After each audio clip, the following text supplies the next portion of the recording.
GNR భక్తి ఛానల్కు స్వాగతం.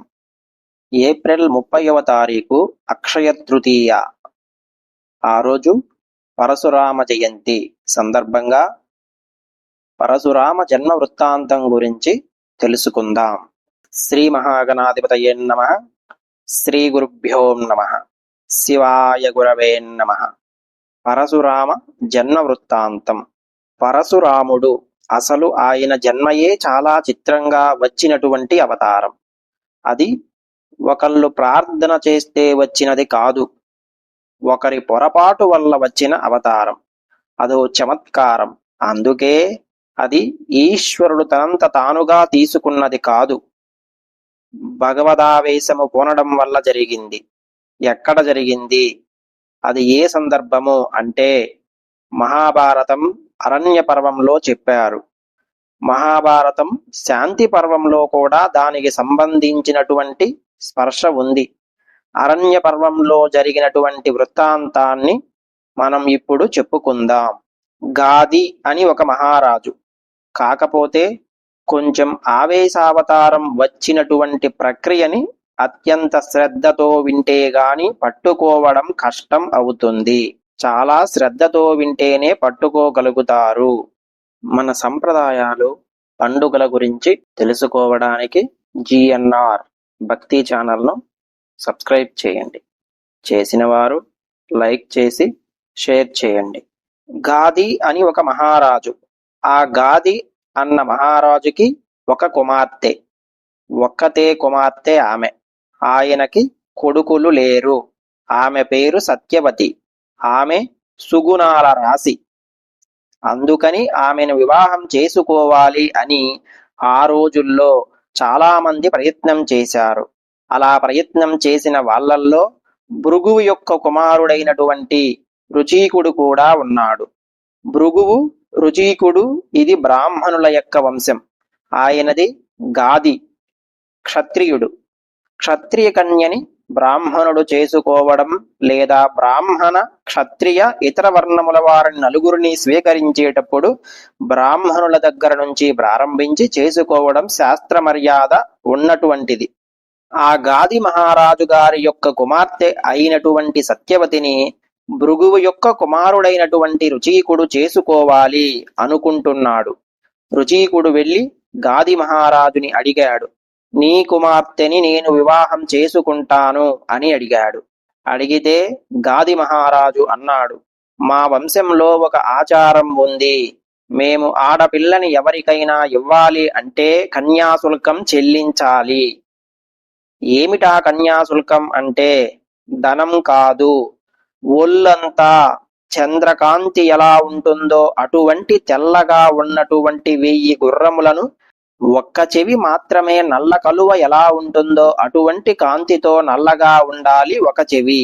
2 చెవులు కాదు, ఒక చెవి నల్లగా ఉంటే మరొక చెవి తెల్లగా, గుర్రం అంతా తెల్లగానే ఉండాలి. ఎక్కడా ఒక్క చుక్క కూడా ఉండకూడదు. చంద్రకాంతి ఎలా ఉంటుందో అలా ఉండాలి. అటువంటి గుర్రములను 1000 గుర్రములను తెచ్చి ఎవరిస్తారో వాడికి మా పిల్లని ఇస్తాం.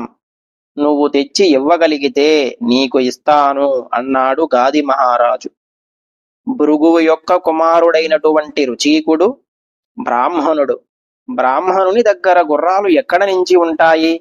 ఎక్కడికి వెళ్ళి యుద్ధాలు చేసి ఇప్పుడు పట్టుకొస్తాడు? అందుకని ఆయన తన తపోబలంతో వరుణలోకానికి వెళ్ళాడు. వరుణలోకానికి వెళ్ళి వరుణలోకం గురించి మహాభారతంలో భీష్మాచార్యుల వారు చెప్తారు.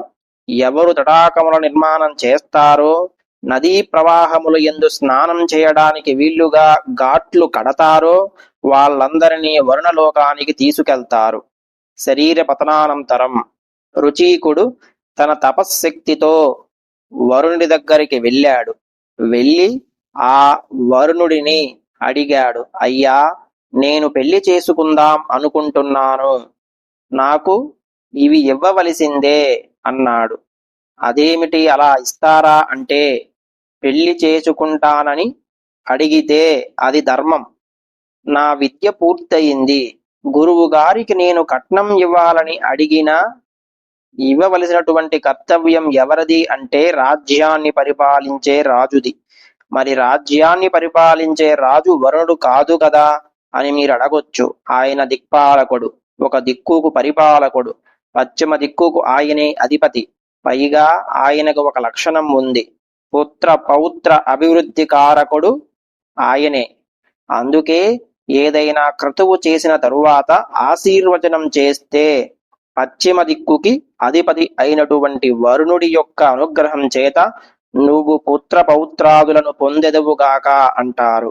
వంశాభివృద్ధికి కారకుడు ఆయనే. అందుకే వరుణుడు బాధపడితే ఇంట్లో పిల్లలు పుట్టడంలో ఇబ్బందులు వస్తాయి. వరుణుడు బాధపడ్డం అంటే మీరు ఒక మాట గుర్తుపెట్టుకోండి. వరుణుడు అంటే పైనుంచి పడే వర్షం కాదు, మొత్తం జలానికి జలాది దేవత. అందుకే వరుణుడి పట్ల అపచారం చేయకూడదు. ఆ వరుణుడు దిక్పాలకుడు, ఆయన ఏదైనా ఇస్తాడు ప్రభువు కనుక. ఆ వరుణుణ్ణి అపేక్షించాడు రుచీకుడు. ఆ వరుణుడు సంతోషించి, నీ వంటి బ్రాహ్మణుడు వివాహం చేసుకుంటానంటే నా దగ్గరికి వస్తే ఇవ్వడం నా ధర్మం, కాబట్టి 1000 గుర్రాలు ఇస్తాను తీసుకెళ్ళు అన్నాడు. కాని ఇప్పుడు 1000 గుర్రాలు వర్ణలోకం నుంచి ఇక్కడకు ఎలా వస్తాయి? ఆయన అన్నాడు, నా సంకల్ప శక్తి చేత. వరుణుడికున్న అధికారం దేని మీద? జలముల మీద. నేను జలముల ద్వారా పంపిస్తాను వీటిని, జలములలో ఇవి వచ్చేస్తాయి. గాది పరిపాలిస్తున్న ప్రదేశం కన్యాకుబ్జం. కన్యాకుబ్జం దగ్గర గంగానది ప్రవహిస్తోంది. నువ్వు వెళ్ళి గంగానది ఒడ్డున నిలబడి స్నానం చేసి నమస్కారం చేయి. ఆ గంగలో నుంచి ఈ 1000 గుర్రాలు బయటకు వస్తాయి, పట్టుకెళ్లి గాది మహారాజుకు ఇచ్చేయి అన్నాడు వరుణుడు. ఇప్పటికీ అందుకే కన్యాకుబ్జంలో గంగానదిలో అశ్వతీర్థము అనే ఒక తీర్థం ఉంది. అక్కడి నుంచే ఆ 1000 గుర్రాలు పైకొచ్చాయి అని పురాణం. అబద్ధం ఏం కాదు, యథార్థంగా జరిగిన విశేషాలే అవన్నీ. కాబట్టి ఈ రుచీకుడు గంగానది కన్యాకుబ్జంలో అశ్వతీర్థంలో స్నానం చేశాడు. 1000 గుర్రాలు పైకొచ్చాయి. ఇప్పుడు ఆ 1000 గుర్రాలని పట్టుకెళ్లి గాది మహారాజుకి ఇచ్చాడు. ఇస్తే గాది మహారాజు తన కుమార్తె అయిన సత్యవతీదేవిని రుచీకునికిచ్చి వివాహం చేశాడు. ఈ రుచీకుడు సత్యవతి ఆశ్రమంలోకి ప్రవేశించారు. ఇక్కడ ఒక విచిత్రం జరిగింది. ఒకానొకప్పుడు శివకేశవులు ఇద్దరికీ 2 ధనస్సులిచ్చారు. అద్భుతమైన ధనస్సులు నిర్మాణం చేసి ఇద్దరికీ చెరొక్క ధనస్సు ఇచ్చారు. పరమేశ్వరుడు భవిష్యత్తు తెలుసుకోగలడు. పరమశివుడు తన దగ్గర ఉన్న ధనస్సును తీసుకెళ్లి జనక మహారాజు గారి వంశంలో పుట్టిన వాళ్ళ దగ్గర పెట్టాడు. శ్రీ మహావిష్ణువు తన ధనస్సు తీసుకెళ్లి రుచీకుడికి ఇచ్చాడు.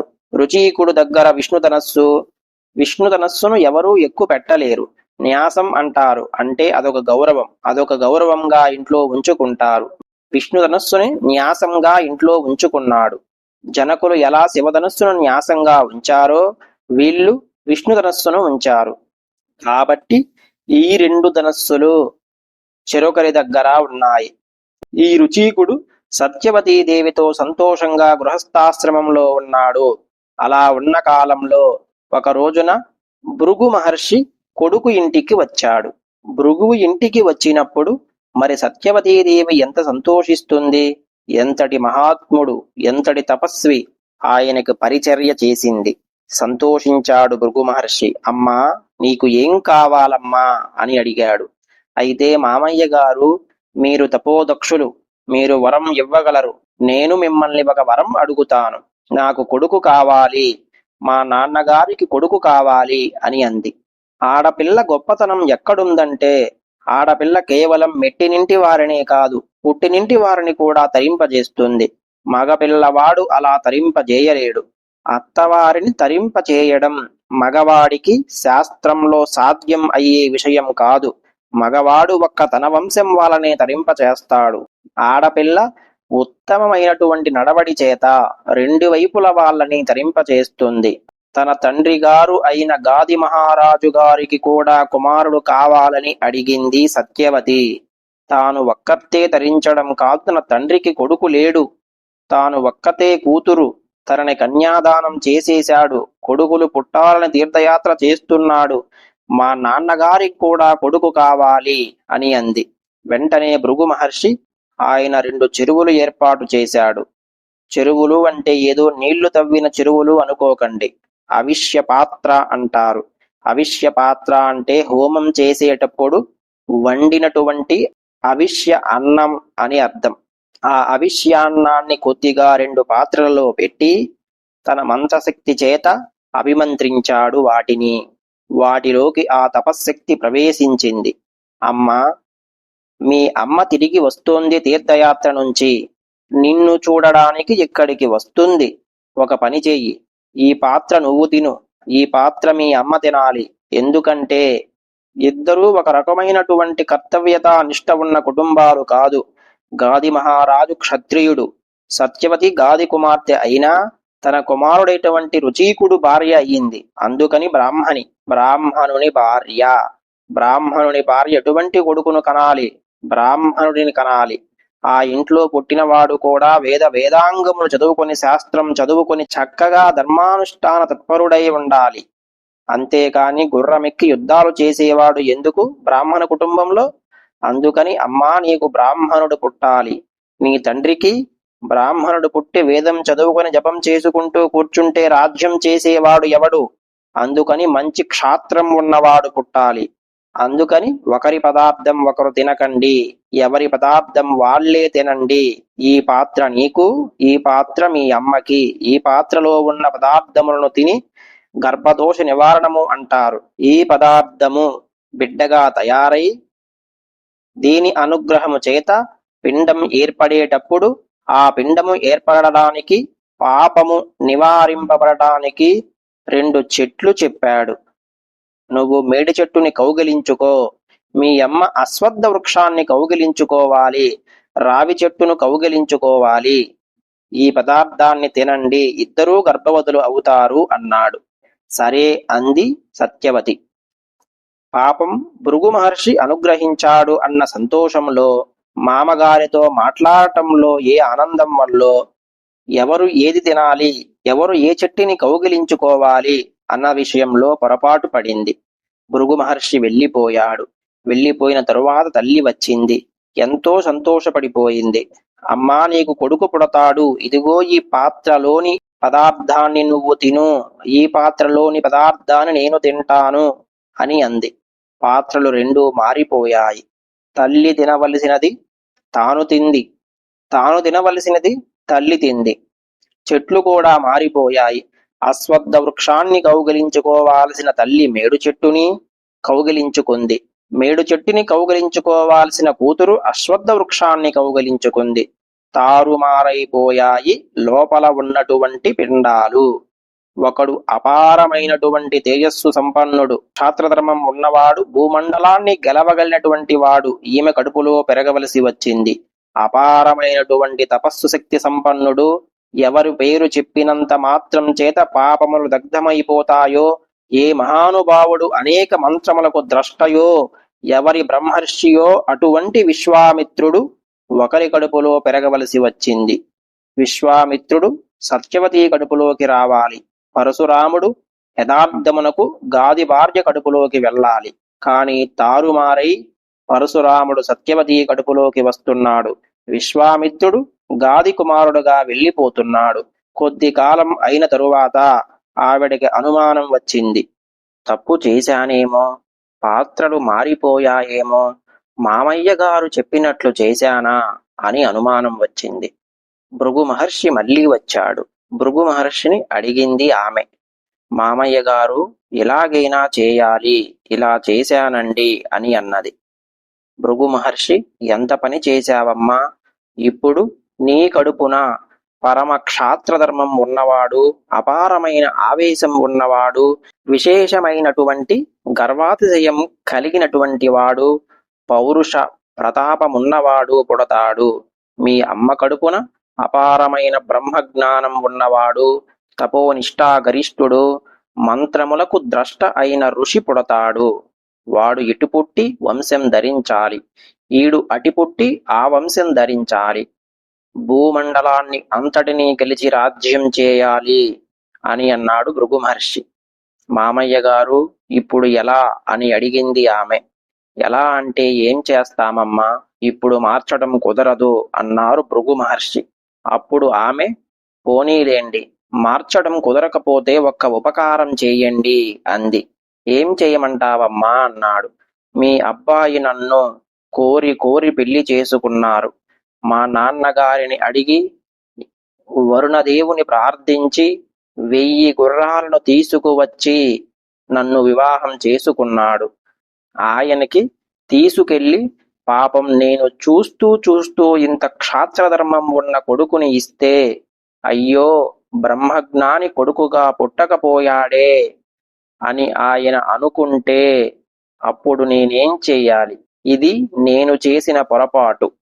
అందుకని వాడిని మనవణ్ణి చేసి నాకు బ్రహ్మజ్ఞానం ఉన్న వేరొక కొడుకుని పుట్టేటట్లుగా అనుగ్రహించండి అంది ఆమె. ఆలోచించాడు భృగు మహర్షి. ఆ వంశంలోనేగా రావడానికి అంగీకరించింది ఆమె. సరే, కొడుకుగా కాదు, మనవడిగా వస్తాడులే. నీకు బ్రహ్మజ్ఞాని అయిన ఒక కొడుకు పుడతాడు. మీ అమ్మ కడుపున పుట్టేవాడిని మార్చడం కుదరదు, వాడు మాత్రం అలాగే వస్తాడు అని అన్నాడు భృగు మహర్షి. గాది మహారాజు గారికి పుట్టినటువంటి వాడు కౌశికుడు. కౌశికుడు అంటే మహానుభావుడైన విశ్వామిత్రుడు. ఇక్కడ సత్యవతీదేవి కడుపున పుట్టినటువంటి వాడు జమదగ్ని మహర్షి. జమదగ్ని వేదములన్నీ చదువుతూ ఉన్నటువంటి వాడు, మహానుభావుడు, గొప్ప బ్రహ్మ తేజస్సు కలిగినటువంటి వాడు. జమదగ్ని కొడుకుగా వచ్చాడు. ఆ జమదగ్నికి పరశురాముడు పుట్టాడు. అంటే ఒక తరం వరకు వాయిదా పడింది. అసలు పుట్టడంలోనే ఇంత కథ నడిచింది. ఇన్ని పొరపాట్లు జరిగాయి. అందుకని అవతారముగా ఈశ్వరుడే దిగాడని చెప్పరు. ఆవేశావతారంలోకి తీసుకెళ్తారు పరశురాముడిని. ఒక అవతారాన్ని అలా తీసుకెళ్ళాలి అంటే వెనక ఏదో కథ ఉంది అని గుర్తు. పరశురామ అవతారం గురించి అనేక గ్రంథాలు చూడవలసి ఉంటుంది. అటువంటి పరశురాముడు తల్లి చేసిన పొరపాటు వల్ల ఒక తరం వరకు వాయిదా పడి సత్యవతీదేవికి కొడుకుగా కాకుండా మనవడిగా వచ్చాడు. సత్యవతీదేవి మహాపతివ్రత. ఆ ఒక్క దాంట్లో అది ఈశ్వర నిర్ణయం కాబట్టి అలా పొరపాటు జరిగింది తప్ప ఆమె ఎంతటి సాధ్వీమని అంటే ఆమె తన భర్త అయిన రుచీకునితో కలిసి సశరీరంగా స్వర్గానికి వెళ్ళింది. అంత గొప్ప తల్లి. సశరీరంగా స్వర్గానికి వెళ్ళి మళ్లీ భూమండలానికి తిరిగి వచ్చి నేను అందరికీ పనికొచ్చేటటువంటి నదిగా ప్రవహిస్తాను అని కుశిక వంశంలో పుట్టింది కాబట్టి కౌశికి అని పేరు పెట్టుకుని హిమాలయాల మీద ప్రవహించింది. అందుకే విశ్వామిత్రుడు రామచంద్రమూర్తితో మాట్లాడుతూ బాలకాండలో ఓ మాట అంటాడు. నేను హిమాలయ పర్వతాల మీద పరమసుఖంతో ఉంటాను. మా అక్కగారి మీద నాకు అంత ప్రేమ. ఆమె కౌశికి, రఘునందన. కౌశికి అన్న పేరుతో మా అక్క ఇప్పటికీ హిమవత్ పర్వతం మీద ప్రవహిస్తోంది. మా అక్క మీద ప్రేమతో నేను పుట్టడానికి కారణం మా అక్కయే కదా. మరి తన మామగారిని వరం అడిగింది కదా, అందుకని మా అక్క నదిగా ప్రవహిస్తోంది. కాబట్టి నేను అక్కడే ఉంటాను అని చెప్పుకున్నాడు విశ్వామిత్రుడు రామాయణంలో. కౌశికి నదిగా ప్రవహించింది. ఆ తల్లి అటువంటి సత్యవతీదేవి కడుపున పుట్టినటువంటి వాడు జమదగ్ని మహర్షి. జమదగ్ని ఎంతటి తేజోవంతుడు అంటే రుచీకుని యొక్క వంశం, భృగువు యొక్క వంశం పావనం అయ్యింది జమదగ్ని వల్ల. జమదగ్ని ఎంతటి ఉద్ధతి కలిగిన వాడు అంటే, ఎంత శాసకత్వం కలిగిన వాడు, ఎంత బ్రహ్మ తేజస్సు కలిగినటువంటి వాడు అంటే ప్రసీనజిత్ అనబడేటటువంటి ఒక రాజకుమార్తెను పెళ్లాడాడు జమదగ్ని మహర్షి. ఆయన కూడా క్షత్రియ కన్యనే పెళ్లి చేసుకున్నాడు. ఆమె పేరు రేణుకాదేవి. ఆమెను వివాహం చేసుకున్నాడు జమదగ్ని. ఒకనాడు ఆమె గర్భిణిగా ఉన్నటువంటి రోజులలో ఆడుకుంటున్నారు ఇద్దరు. ఆ ఆట ఏమిటంటే జమదగ్ని బాణం వేసేవాడు. ఆయనకి ధనుర్విద్య చాలా విశేషంగా తెలుసు. వేదంలో ఉపవేదం ధనుర్వేదం. ఆయన ధనుర్వేదాన్ని అభ్యసించాడు. ఆయన బాణం వేయడం, అది కొంచెం దూరంగా పడటం, జమదగ్ని భార్య రేణుకాదేవి అలా వెళ్ళడం, ఆ బాణం పట్టుకొచ్చి మళ్లీ భర్తకు ఇస్తుండడం, మళ్లీ బాణం వేస్తూ ఉండడం, ఎక్కడో పడుతూ ఉండడం, ఈయన బాణాలు వేసి ఆడుకుంటున్నాడు భార్యతోటి. కొంతసేపు ఆగి చూశాడు. ఆమెకు ఒళ్ళంతా చెమటలు పట్టి తుడుచుకుంటోంది. అసలే గర్భిణి. మా ఆవిడ నేను కలిసి ఆడుకుంటుంటే ఇంత ఎండ కాస్తూ ఇంత అల్లరి చేస్తావా? నిన్ను శపిస్తాను అని కమండలంలోని నీళ్లు పోసుకున్నాడు సూర్యుడి వంక తిరిగి. సూర్యుడు గబగబా పరిగెత్తుకు వచ్చాడు. ఇదేం అన్యాయమయ్యా? లోకాన్ని రక్షించడానికి ఋతువు ప్రకారం ప్రకాశిస్తాను. మీ ఆవిడతో నువ్వు ఆడుకుంటున్నావని ప్రకాశించడం మానేసేదా అని అన్నాడు సూర్యుడు. అందుకని నీకోసం అని ప్రత్యేకంగా 2 పదార్థాలను సృష్టిలో లేని వాటిని సృష్టించి ఇస్తున్నాను. 1 చెప్పులు, 2 గొడుగు. ఇదిగో ఇస్తున్నాను తీసుకో. అప్పుడు వచ్చాయి చెప్పులు, గొడుగు లోకంలోకి. మొట్టమొదటి చెప్పులు, గొడుగు సృష్టించినవాడు సూర్య భగవానుడు. ఇవి మీ ఆవిడ్ని వేసుకోమని చెప్పు. నువ్వు వేసుకొని ఆడుకో. మీకు ఎండ తగలదు, కాళ్ళు కాలవు. అంతేగాని నన్ను ప్రకాశించొద్దంటే ఎలా? అప్పటి నుంచి గురువుగారికి ఇచ్చేటటువంటి విశేష బహుమానాల్లో గొడుగు, చెప్పులు ఒకటయ్యాయి. ఆయనకే కాదు, ఎవరిని నారాయణ స్వరూపంగా చూస్తామో వాళ్ళందరికీ వాటిని బహూకరిస్తారు. అందుకే బ్రహ్మచర్యం వదిలిపెట్టి గృహస్థాశ్రమంలోకి వస్తుంటే మామగారు కాళ్ళు కడిగి నారాయణ స్వరూపంగా గొడుగు, చెప్పులు ఇచ్చి తీసుకొస్తారు. అప్పటి నుంచి చెప్పులు, గొడుగు ఇవ్వటం అనేటటువంటి సంప్రదాయం వచ్చింది. ఆ జమదగ్ని మహర్షికి, రేణుకాదేవికి 5 కుమారులు జన్మించారు. అందులో పెద్దవాడికి రుమన్వంతుడు అని పేరు, 2వవాడు సుసైనుడు, 3వవాడు వసువు, 4వవాడు విశ్వావసు, 5వవాడు పరశురాముడు. ఆయనకి 5వవానికి పేరు పరశురాముడు కాదు, తండ్రి పెట్టుకున్న పేరు రాముడు.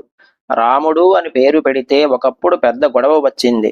రామ అంటే ఇద్దరిలో ఎవరో ఒకడే ఉండాలి, నువ్వు రాముడు నేను రాముడు అన్నాడు రాముడి దగ్గరికెళ్ళి. ఆయన పెట్టింది రామ. ఆయన పరశురామ ఎందుకు అయ్యాడు అంటే హిమవత్ పర్వతం మీద తపస్సు చేస్తుంటే భార్గవరాముడు అంటారు. ఎందుకంటే భృగు వంశంలో పుట్టినవాడు కాబట్టి. గుర్తుపట్టడానికి భార్గవరాముడు అంటారు. ఈ భార్గవరాముడు హిమవత్ పర్వతం మీద కూర్చుని పరమశివుడి గురించి తపస్సు చేశాడు. తపస్సు చేస్తే పరమశివుడు ఈయన్ని పరీక్ష చేద్దామని వ్యాధుడి రూపంలో వచ్చాడు. వ్యాధుడు అంటే వేటాడి మాంసం తినేవాడు అని అర్థం. వచ్చి పెద్దగా గద్దించాడు. ఎవరు నువ్వు? ఇక్కడ ఎందుకు కూర్చున్నావు అని అన్నాడు. ఇద్దరి మధ్య చాలా వాదులాట జరిగింది. ఎందుకు అరుస్తావు? కావాలంటే నువ్వు కూర్చుని జపం చేసుకో అన్నాడు పరశురాముడు. ఆఖరికి ఆ వ్యాధుడు పరమశివ రూపంలో సాక్షాత్కరించాడు. పరశురాముడు సంతోషించి స్తోత్రం చేశాడు. స్తోత్రం చేస్తే శివుడు సంతోషించి ఆయనకి ఒక గండ్రగొడ్డలని బహూకరించాడు. అది ఎక్కడిది అంటే శివుడి చేతిలో ఉంటుంది ఎప్పుడు. శివుడు ఒక చేతిలో మృగాన్ని పట్టుకొని ఒక చేతిలో గండ్రగొడ్డలని పట్టుకుంటాడు. ఆ గండ్రగొడ్డలని ఆయనకి ఇచ్చాడు. ఇచ్చి ఇక్కడి నుండి నువ్వు ఎక్కడికైనా ఎవరైనా బాధపడుతూ ఉంటే వాళ్ళని రక్షించడానికి ఈ పరుశువుని వేసుకుని వాళ్ళని రక్షించు అన్నాడు పరమశివుడు. ఆ గండ్రగొడ్డలని పట్టుకుని తిరుగుతూ ఉంటాడు కాబట్టి ఆ గండ్రగొడ్డలి పరమశివదత్తం కనుక అది ఆయన చేతిలో ఉండగా ఆయన్ని ఎవరూ నిర్జించలేరు కనుక, ఓడించలేరు కనుక పరశురాముడు అని పిలుస్తూ ఉండేవారు భయంతో. ఇటువంటి పరశురాముణ్ణి పరమశివుడు ఒకసారి మళ్లీ పిలిపించాడు కైలాసానికి. దేవతలకు రాక్షసులతో యుద్ధం జరుగుతోంది, నువ్వు వెళ్ళి అక్కడ వాళ్ళకి సహాయం చెయ్యి.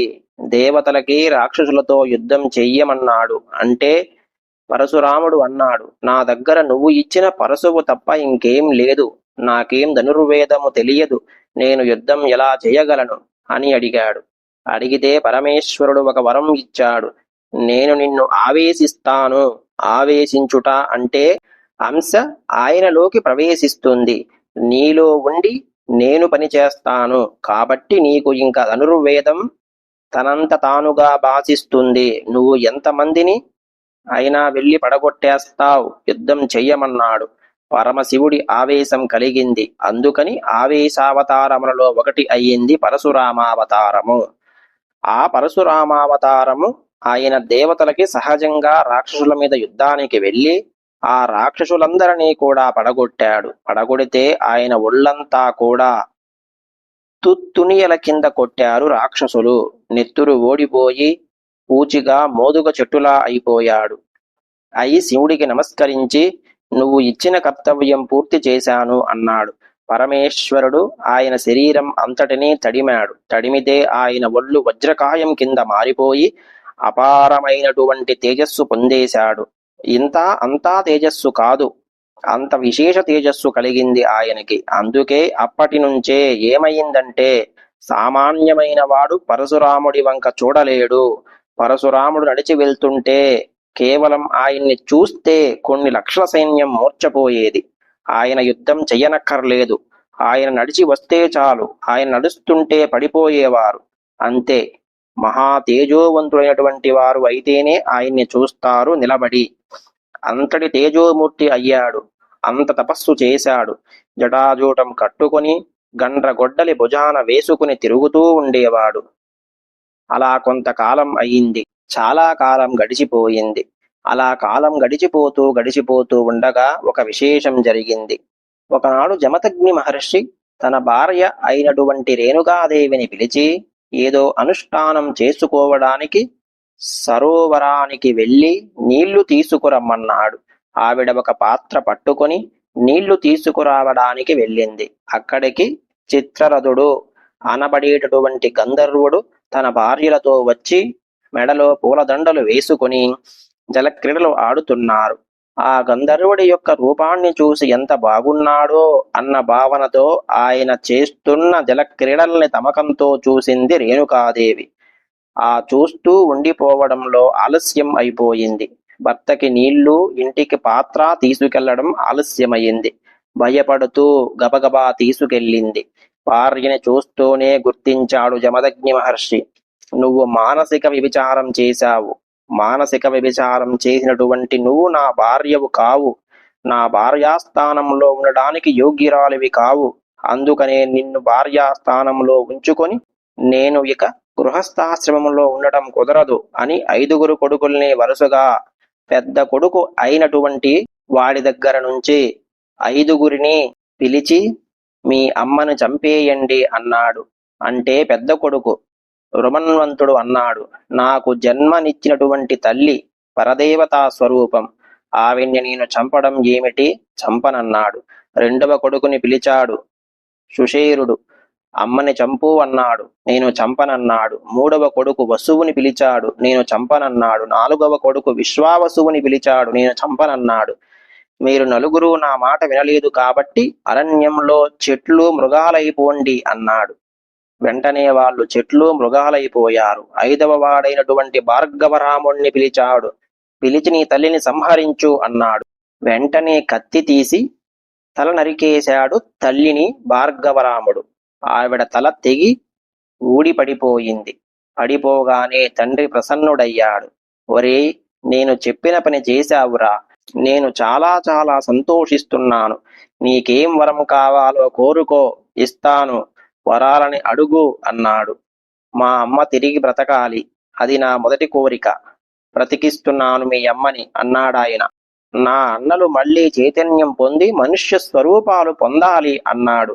మళ్ళీ వాళ్ళందరూ మనుష్య స్వరూపాలు పొందారు. నాకు చిరంజీవత్వం కావాలన్నాడు. ఇస్తున్నానన్నాడు.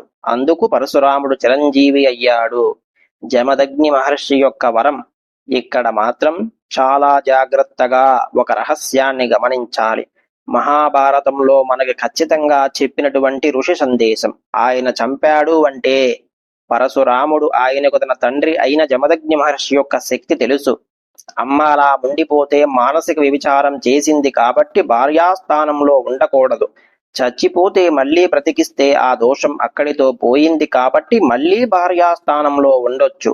అందుకు చంపమన్నాడు జమదగ్ని మహర్షి.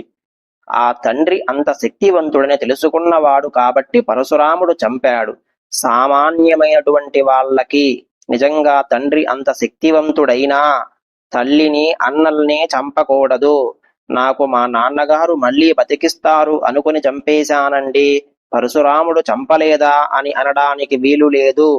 ఎందుకంటే పరశురాముడు యందు శివకేశవుల యొక్క ఆవేశం ఉన్నది. ఆయనకి అది తెలుసు కాబట్టి చంపాడు. మనకు అలాంటి ఆవేశాలు ఉండవు. లేనిపోని కొత్త ఆవేశాలు మనకు ఉండకూడదు. అందుకనే మహర్షి స్థిరీకరించి తీర్పు చెప్పాడు. తండ్రి ఆజ్ఞాపించినప్పటికీ కూడా ఎట్టి పరిస్థితుల్లో జమదగ్ని అంటే జమదగ్ని యొక్క కుమారుడైన పరశురాముడు చంపాడని మనం మాత్రం తల్లి జోలికి, తోబుట్టువుల జోలికి వెళ్ళకూడదు. అటువంటి పనులు మనం చేయకూడదు. ఇది పరశురాముడి జన్మ వృత్తాంతం. అక్షయ తృతీయ రోజు పరశురాముడి జన్మదినం సందర్భంగా పరశురాముడి జన్మ వృత్తాంతాన్ని మనం ఇప్పటి వరకు తెలుసుకున్నాం. ఇప్పటి వరకు ఈ వీడియో చూసిన మీ అందరికీ ధన్యవాదాలు. మరిన్ని పండుగల విశేషాల కోసం GNR భక్తి ఛానల్ను సబ్స్క్రైబ్ చేయండి. చేసిన వారు లైక్ చేయండి, షేర్ చేయండి. మరొక విశేషమైన పర్వదినంతో మళ్ళీ కలుసుకుందాం. ఓం నమః శివాయ.